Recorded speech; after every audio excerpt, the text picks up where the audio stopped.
Hey, fellow parents, I didn't give my first two kids an allowance. With my second two, I did the complete opposite. And honestly, looking back, I don't think I'd change either decision.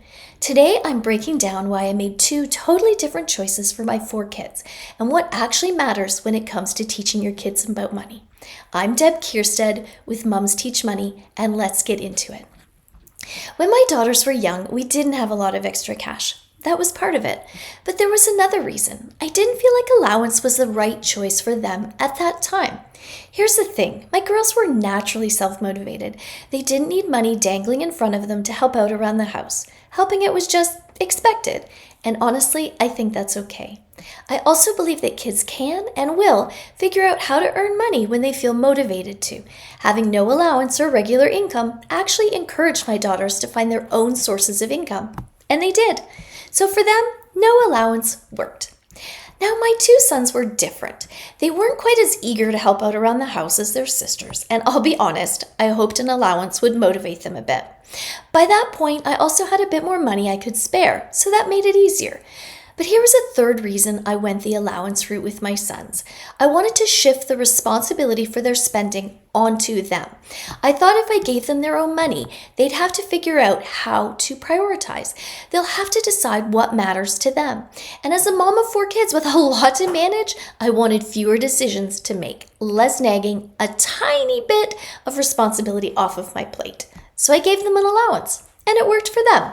Here's what a lot of parents get wrong when it comes to allowance. If you're going to give your kids an allowance, it needs to teach them something.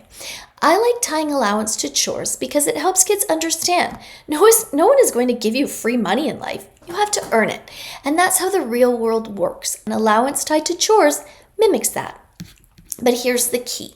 If you give your kids an allowance, stop buying things for them that they can reasonably buy themselves with their allowance.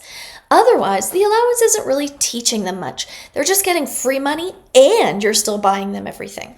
When they have to manage their own wants, their own needs, their own spending choices, that's when real learning happens. Delayed gratification becomes real, and for some kids, that's incredibly motivating. No matter what you decide about allowance, there's one skill every kid needs to learn.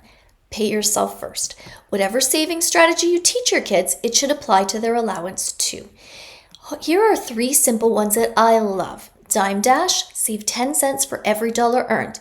Easy starting point. It has to come from every dollar though. Quarter Quest, save 25 cents per dollar. A nice level up.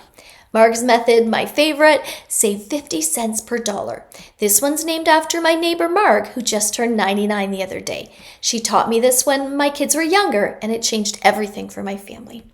Whatever system you choose, that pre-chosen savings amount should come off the top every single time and go into their safe savings place. An account, a special piggy bank.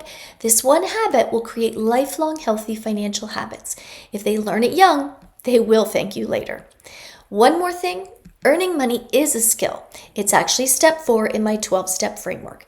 Without mastering this skill, your kids may struggle with the income part of budgeting, and that's essential. Some kids pick it up naturally, others need more help and guidance to get them there. That's okay. I'm grateful that all 4 of my kids have found their own ways to earn income.